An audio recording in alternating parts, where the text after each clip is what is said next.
get to that here in just a second.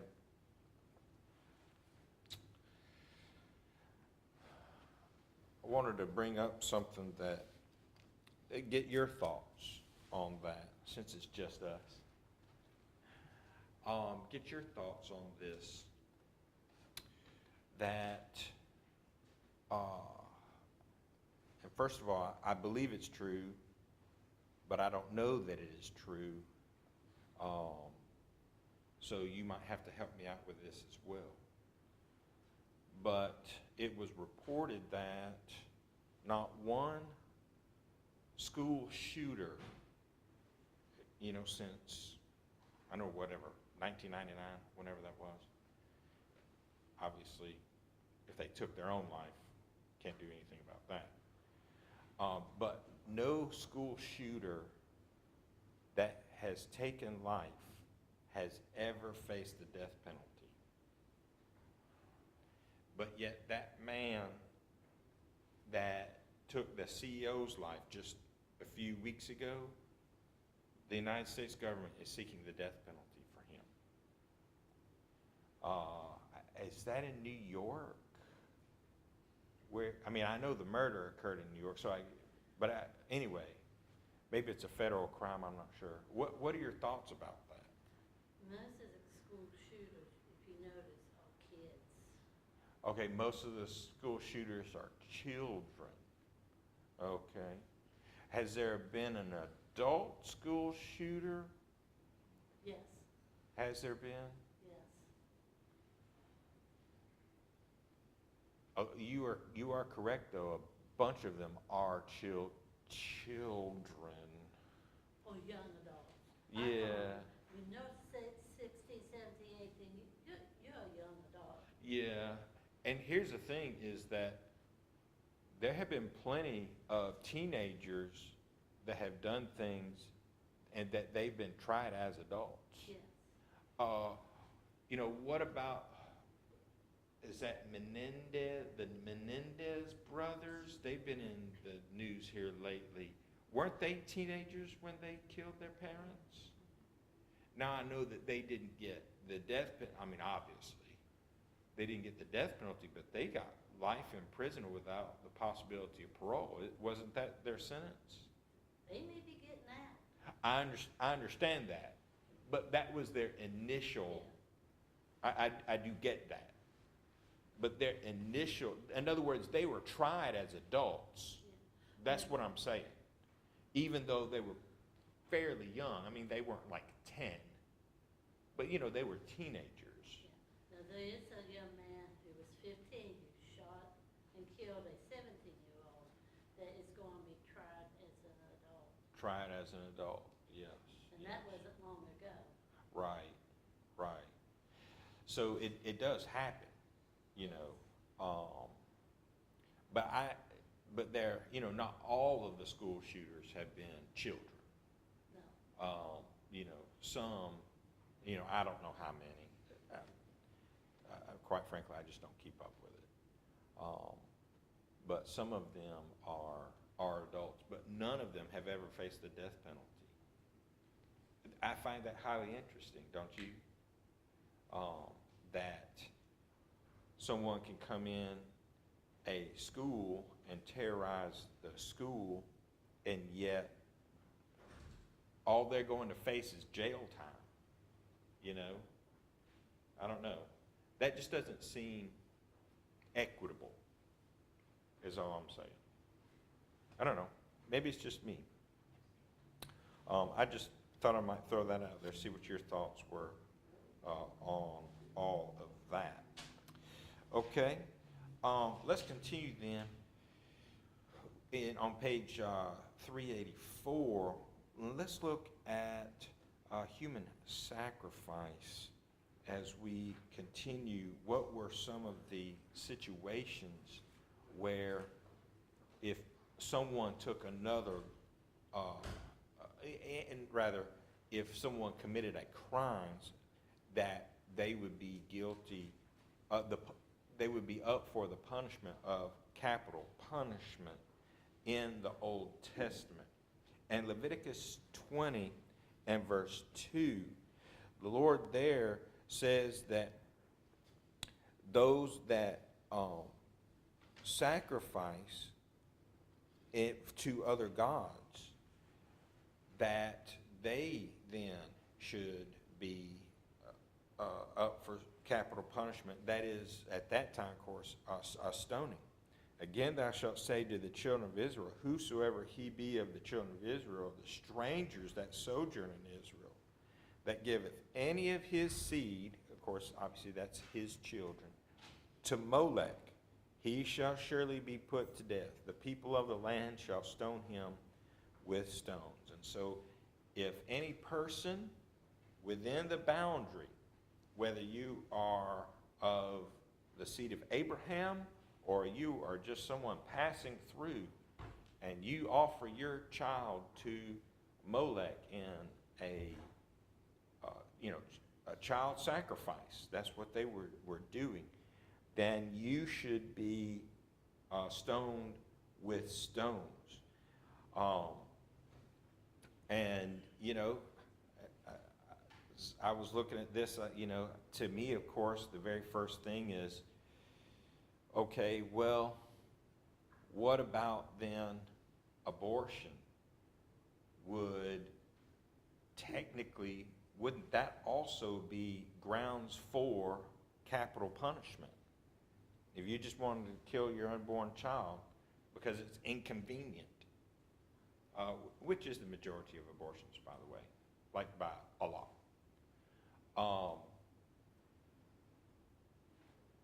That's murder of the most innocent individual of all, is it not?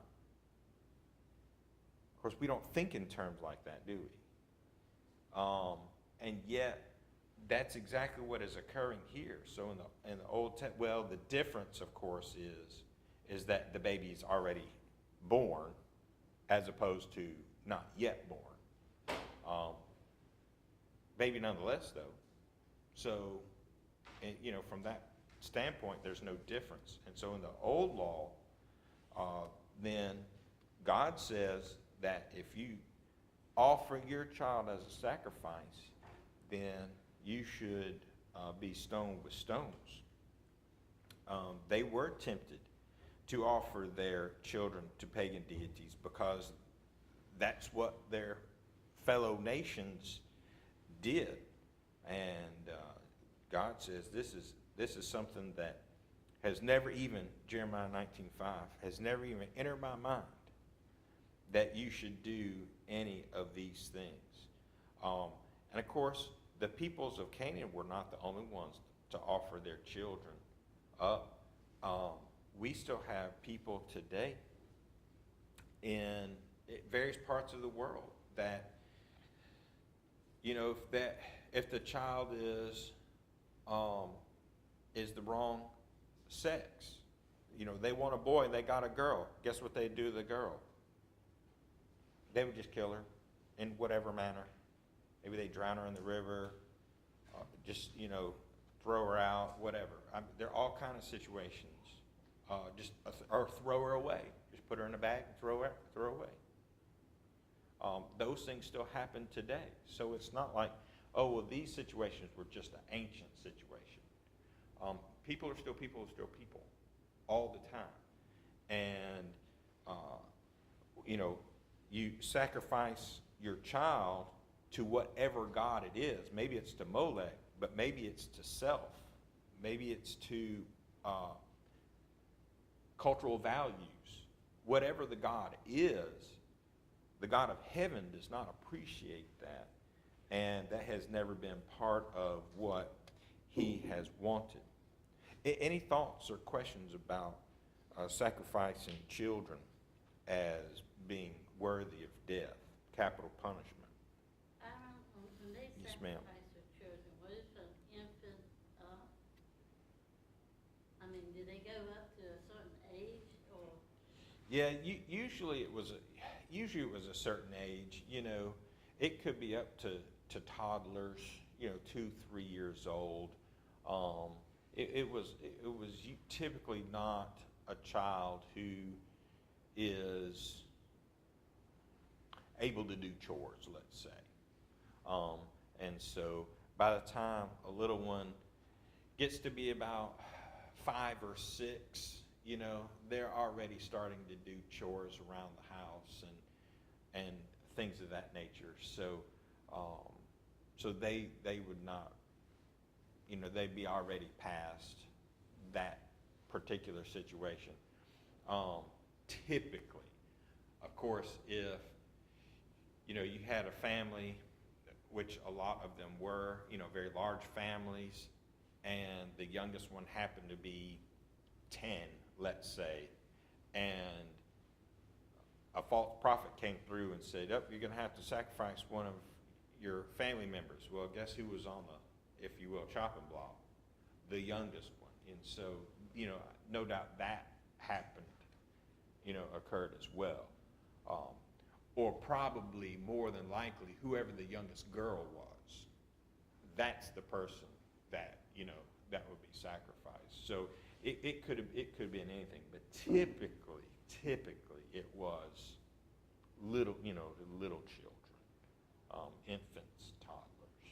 Yeah, that's a good question. Good question. All right, let's look at Exodus 22 and verse 18. And I hear more and more about this. I don't know if it's, sometimes the older you get, the more exposure you get to different kind of people and things.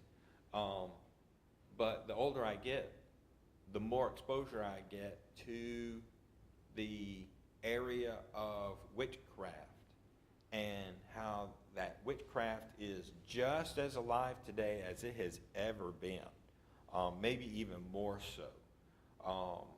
And I believe that, there are whole segments of, not society, but economic segments that cater to witchcraft. You go to a store that's got all these incenses and stones and bracelets and medals and all that. Well, that's part of, now I'm not saying that, if you go in there and you spend your money, you're going to hell. That's not what I'm saying. I'm saying that that's part of, those people would go to a store like that to get things. That's all I'm saying. They also go to Disney, okay? So, and they go to Walmart, right? So, anyway, but those stores do, I hope you understand what I'm saying there, that those stores kind of lend and tend themselves to that particular lifestyle. Notice what Exodus 22:18 says.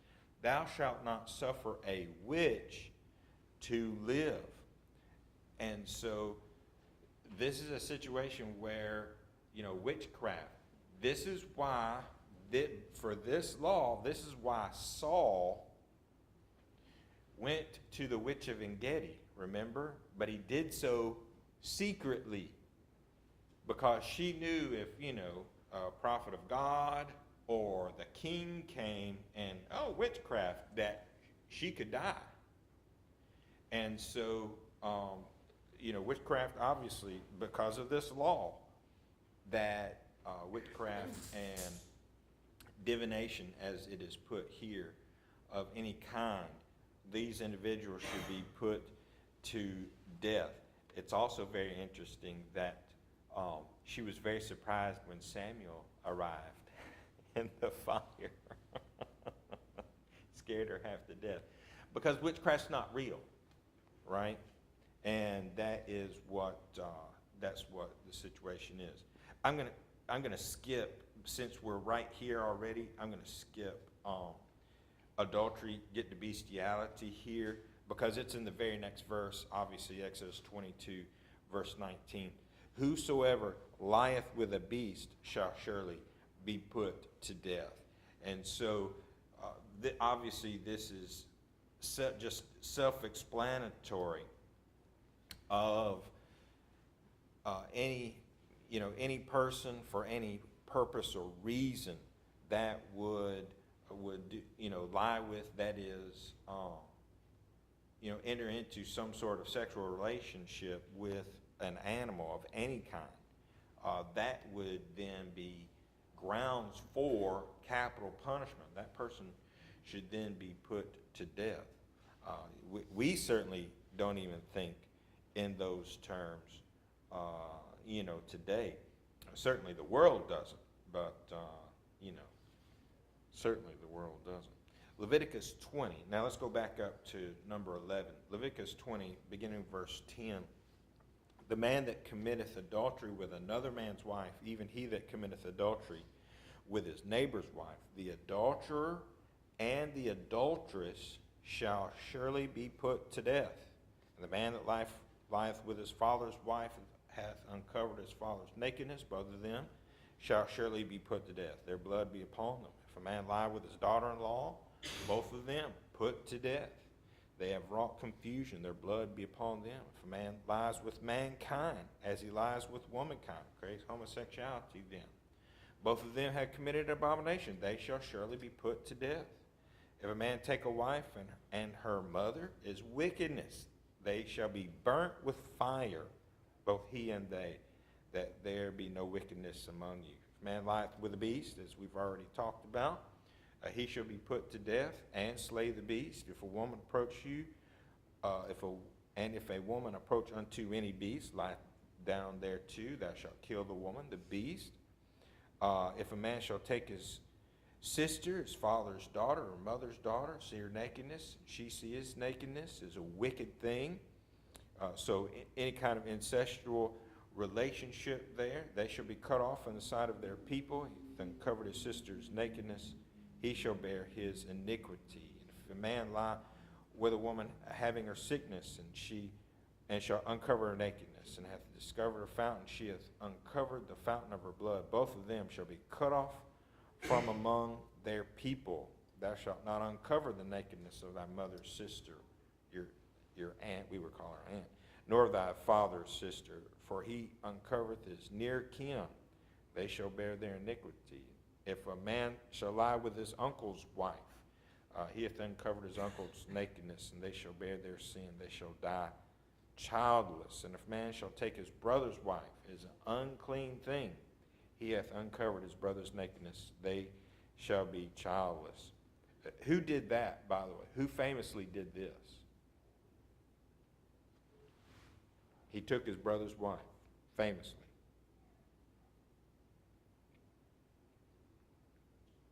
This is like super famous. Herod. Thank you, yes. Herod. Herod the Great took his brother who? Philip. And her name was? Herodias. Yes. Famous. Okay. No, that didn't just pop into your mind? Okay, all right, that's okay. That's cool. Okay, that's quite a list, isn't it? That's quite a list of all kind of essentially sexual immorality and relationships that would put one in, basically in capital punishment's crosshairs, if you will. And so it's not just, you went out and committed adultery, but all these different near kin, in some instances, we might say incestuous, but, these individuals definitely are related in some kind of way as well. Of course, obviously, homosexuality and bestiality also get kind of a mention in these passages as well. And so then you come and you say, okay, well, what about the woman caught in adultery that was brought to the Lord? Wasn't she eligible for capital punishment? She was, but they didn't bring the male camel for her. Oh, they didn't bring him, did they? No. They only brought her. That's exactly right. Did the Lord appreciate that? that they only brought her, they didn't bring both of them? Did the Lord appreciate that? He taught them a lesson. He did. He did teach them a lesson. Because essentially they were being hypocritical, you see. When you only apply part of the law in a situation and you don't apply all of the law in a situation, then none of the law applies. That's just how it goes. So when those evil men brought this woman, which they probably put either him or her up to it anyway, when they brought her before the Lord, there were just so many different things wrong with that, the Lord had a heyday with that. He taught them a lesson. That you were exactly correct. Because, where was the man and all of those things? So, in order to apply the law on that particular situation, both of them would have both the man and the woman would have had to be standing before the Lord to, make a judgment concerning all those things. So adultery there. So they were right that adultery was grounds for capital punishment. They were correct. But they did not, as so many different things, they did not apply the law correctly. And so, when we want to say, well, this sin and this punishment, okay, great. That's fine. No problem there. But we have to have a situation where we apply the law equally to everyone involved. All right, so we dealt with adultery, we dealt with bestiality, we dealt with incest, we dealt with homosexuality. But then there is also premarital or really extramarital sexual contact, prostitution. Leviticus 21, verse 9. The daughter of any priest, because we are in Leviticus, the daughter of any priest, if she profane herself by playing the whore, she profaneth her father, she shall be burnt with fire. And so that's a pretty serious thing too.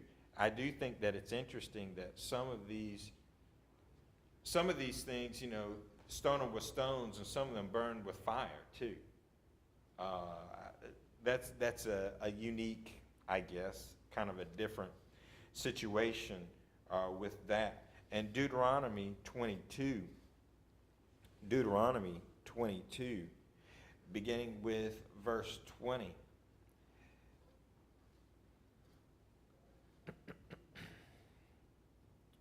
There we go. Okay. But if this thing be true and the tokens of virginity be not found for the damsel, then they shall bring out the damsel to the door of her father's house, and the men of her city shall stone her with stones that she die, because she had wrought folly in Israel to play the whore in her father's house. So shalt thou put evil away from among you. And so in Leviticus here we have this one who is a priest's daughter, and she has gone out and done things she ought not, and so she should be burned with fire. Basically, for everybody else, someone who does that, to stone her with stones. So this is a very, very serious thing. Now, it's still a serious thing, but not from a sinful standpoint, but another standpoint, it's not as serious today. And why would I say that? Why was it a more serious situation under the old law than it is today? For what reason? In the new law, they can get divorced from the person isn't married. Say that again? I said, if the person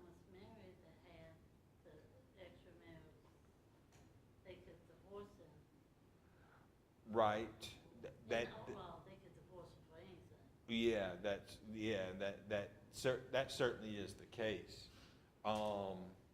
But that really wouldn't be why it would be as stringent under the old law as it is in the new law.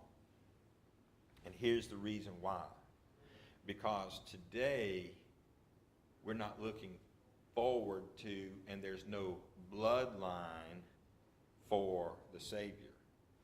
In the old law, that's what happened, is that they had the bloodline. And so when a young lady messes that up, right, that's a very, very serious situation. And so the laws were such and that's why the law was added. Why is the law added? Because of transgression, because of things just like this. And so it was a very, very serious situation, because God is looking forward to the Savior coming through the seed of Abraham. So he did what he needed, that is, God did what he needed to do to preserve that seed line. And obviously he was very, very successful in that because of the law. Now, the sin then and the sin now, do they have the same spiritual implications and results? Yes, the exact same. Same situation there. Only because of the bloodline was it a little bit more serious back then. Okay, and then finally, we come to the situation of rape in chapter 22. Skip down to verse 25. But if a man find a betrothed damsel in the field and force her, lie with her, then the man only that lay with her shall die. But unto the damsel thou shalt do nothing. There is in the damsel no sin worthy of death. For as when a man riseth against his neighbor and slays him, even so is this matter. For he found her in the field, and the betrothed damsel cried, there was none to save her. And if a man find a damsel that is a virgin which is not betrothed, and lay hold on her and lie with her, and they be found, then the man that lay with her shall give unto the damsel's father 50 shekels of silver, and she shall be his wife, because he humbled her. He may not put her away all his days. And a man shall not take his father's wife, nor discover his father's skirt. So when you have a situation of a woman who is betrothed, or of course married, and there's a situation of rape, then the man then shall be put to death. If in this particular situation, now you're talking about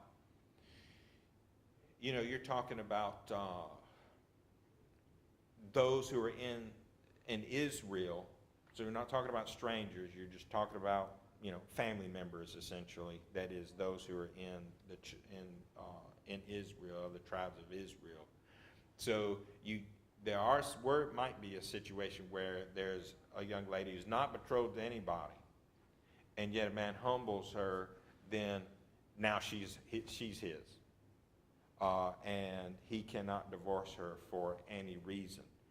That doesn't necessarily sit too well with us. We're like, wait a second. But that was the law. That's what occurred.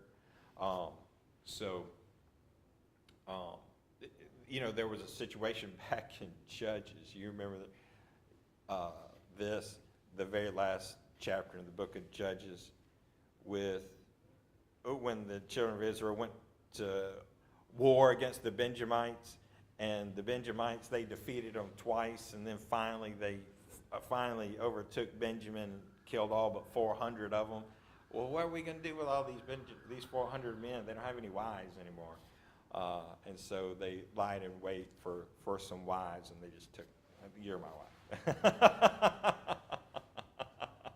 That was a weird time, wasn't it?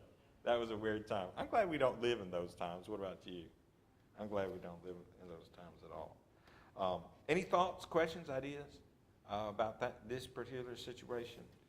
So all these things, these 16 situations, some of them dealing with taking another person's life, an innocent individual's life, all the way to adultery, then would be, the perpetrators would be guilty and in danger of capital punishment. So are there situations today where there are other things other than taking of life that capital punishment is the punishment for breaking those particular laws? Can you think of any? Not in this country. We don't even have capital punishment for murderers here. Other places in the world? Anybody? No? Can't think of anything? Not for another country, but I figure they are. Yeah. There's a lot, actually. There's a lot of different things that you could do that your life then is in, and the government would put you to death for. Primarily, it would be things like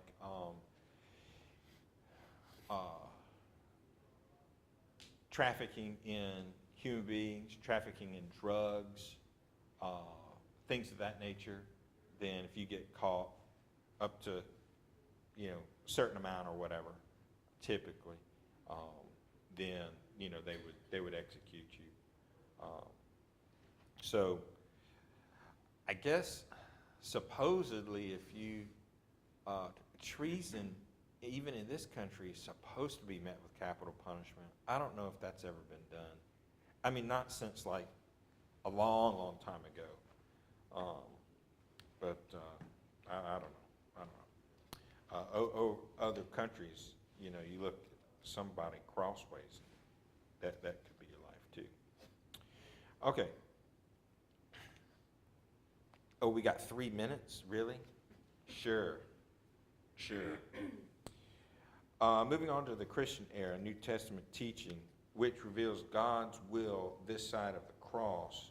The matter of capital punishment is treated virtually the same as in the Old Law. The New Testament clearly teaches that capital punishment is God's will for human civilization. In Romans 13, 1 through 4, we have to obey the laws of the land, and it is up to the governments to punish those who are evildoers. Let every soul be subject to the governing authorities, for there is no authority except from God, and the authorities that exist are appointed by God. Therefore, whoever resists the authority resists the ordinance of God, and those who resist will bring judgment on themselves. For rulers are unafraid of the authority. For rulers are not a chair to good works, but to evil. Do you want to be unafraid of the authority? Do what is good, and you will have praise from the same. For he is God's minister to you for good. But if you do evil, be afraid, for he does not bear the sword in vain. For he is God's minister, an avenger to execute wrath on him who practices evil. And so here is judgment, sword, and execute. Now, that can be used obviously both in the literal and the figurative senses. If you put someone in jail, you have executed that, the punishment for breaking that particular law, right? I mean, we understand that. That does not mean that every person who breaks the law is to be executed. Hopefully, obviously, that is the case, because it is not. But it also does mean that there are going to be some times where the government does literally take the sword and will literally execute those who practice evil. And so, whereas this is more of a general type situation where God says through the Apostle Paul, hey, the civil government has the ability, it has the authority from God to carry out punishments. And some of those punishments are going to be capital punishments. Then you do those things that are good. So, if I go to another country, I'm going to want to know, okay, what do I not want to do? Because some things are not as obvious as others. Now, obviously, I'm not going to be running drugs. I don't have to worry about that, right? But in the wrong decade, in the wrong time, if you chew gum in the wrong place, bad stuff might happen to you. And I'm not kidding. So you got to be aware of those things, and we want to the best of our ability, honor the laws of the government, and for the most part, we can do that. All right. Well, that's apparently the second bell there, so I guess we better go, and that will kind of be our teaching on that there. All right, any last thoughts, comments, questions? All right, well, we will end there, and we will take a short break, and at the top of that, I'll come back and worship our God together.